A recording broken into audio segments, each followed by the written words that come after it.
Budget ನೋಡಿದ್ದೀನಿ.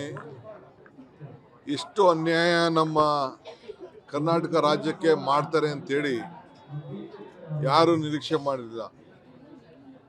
ಬಿಜೆಪಿಯವರು BJP ಕಚೇರಿ ಮುಂದೆ ದೊಡ್ಡ ಟಿವಿ ಹಾಕ್ಬಿಟ್ಟು ಜನ ನೋಡ್ಲಿ ಅಂತೇಳಿ ಮಾಡಿಸಿದ್ರು.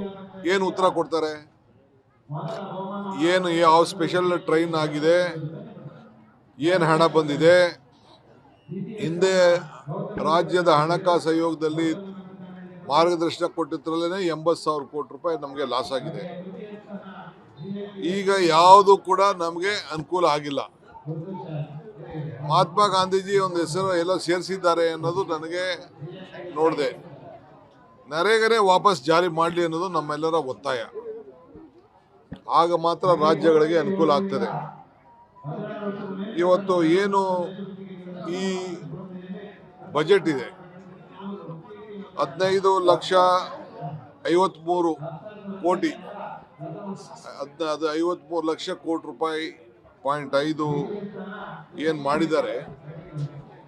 ಇದರಲ್ಲೂ ಕೂಡ ನಮ್ಮ ರಾಜ್ಯಕ್ಕೆ ಏನು ಪಾಲು ಕೊಡಬೇಕಾಗಿತ್ತೋ ಅದಿಲ್ಲ.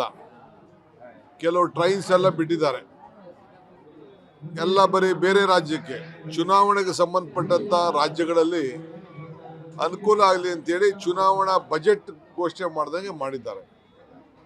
ಸೊ ನಾನು ಇಲ್ಲಿ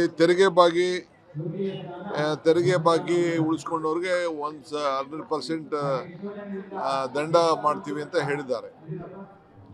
ಅದೇನು ಬೇಕಾದ್ರೂ ಮಾಡ್ಕೊಳ್ಳಿ, ಆದರೆ ನಮ್ಮ ರಾಜ್ಯಕ್ಕೆ ಯಾವಾಗಲೂ ಕೂಡ ಈ NDA ಸರ್ಕಾರ ಬಂದ ಮೇಲೆ ನಷ್ಟನೇ ಆಗ್ತಾ ಇದೆ ಹೊರತು ಏನೂ ಇಲ್ಲ. ಕೇಂದ್ರ ಮಂತ್ರಿಗಳೆಲ್ಲ ರಾಜೀನಾಮೆ ಕೊಟ್ಬಿಡೋದು ಮೇಲು.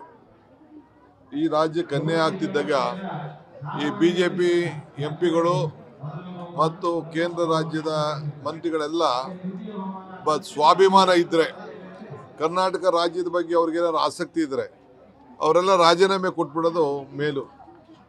ಧ್ವನಿ ಇಲ್ಲದ MP, ಧ್ವನಿ ಇಲ್ಲದ ಮಂತ್ರಿಗಳು ಸುಮ್ಮನೆ ಇಲ್ಲಿ ಬಂದು ಪೇಪರ್ ಸ್ಟೇಟ್ಮೆಂಟು, TV ಸ್ಟೇಟ್ಮೆಂಟು, ನಿಮಗೆಲ್ಲ ಮಾಧ್ಯಮದ ಮುಂದೆ ಸ್ಟೇಟ್ಮೆಂಟ್ ಕೊಡ್ತಾರೆ ಹೊರತು ಅವರು 10 ರೂಪಾಯಿ ಹಣ ತಂದಿದ್ದೀವಿ ಈ ರಾಜ್ಯಕ್ಕೋಸ್ಕರ ಅಂತ ಹೇಳ್ಕೋಷ್ಟು ನೈತಿಕ ಶಕ್ತಿಯನ್ನು ಇವತ್ತು ಅವರು ಕಳ್ಕೊಂಡಿದ್ದಾರೆ.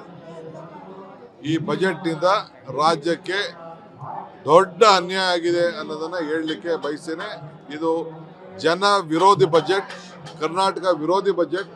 ನಾವೇನು ತೆರಿಗೆ ಕೊಡ್ತಾ ಇದ್ದೀವಿ ಆ ತೆರಿಗೆಯಲ್ಲಿ ಏನು ನಮಗೆ ಪಾಲು ಸಿಗಬೇಕಾಗಿತ್ತು ಆ ಪಾಲಿಲ್ಲ. ಇಲ್ಲಿ ನೋಡಿ, 7 ಹೈಸ್ಪೀಡ್ ರೈಲು, ಮುಂಬೈ ಪುಣೆ, ಪುಣೆ ಹೈದ್ರಾಬಾದ್, ಹೈದ್ರಾಬಾದ್ ಬೆಂಗಳೂರು, ಹೈದ್ರಾಬಾದ್ ಚೆನ್ನೈ, ಚೆನ್ನೈ ಬೆಂಗಳೂರು, ದೆಹಲಿ ವಾರಣಾಸಿ ಸಿರಿಗಲಿ. ನಮ್ಮಿಂದ ಪ್ರಾರಂಭ ಆಗಂಥದ್ದು ಯಾವುದೋ ಹೊಸ ರೈಲಿಲ್ಲ. ಸೊ ಎಲ್ಲ ರಾಜ್ಯಗಳಿಗೆ 5 ಯೂನಿವರ್ಸಿಟಿ ಟೌನ್ಶಿಪ್ ನಿರ್ಮಾಣ ಅಂತ ಹೇಳಿದ್ದಾರೆ. ಸೊ ಇದು ನನಗೆ ರೈತರಿಗೂ ಕೂಡ ಯಾವುದೋ ಒಳ್ಳೊಳ್ಳೆ ಸ್ಕೀಮ್ಗಳನ್ನು ನಾನು ಇಲ್ಲಿ ನೋಡ್ತಾ ಇಲ್ಲ. ಸೊ ಅದರಿಂದ MP ಕೇಂದ್ರ ಮಂತ್ರಿಗಳೆಲ್ಲ ರಾಜೀನಾಮೆ ಕೊಡೋದು ಮೇಲು.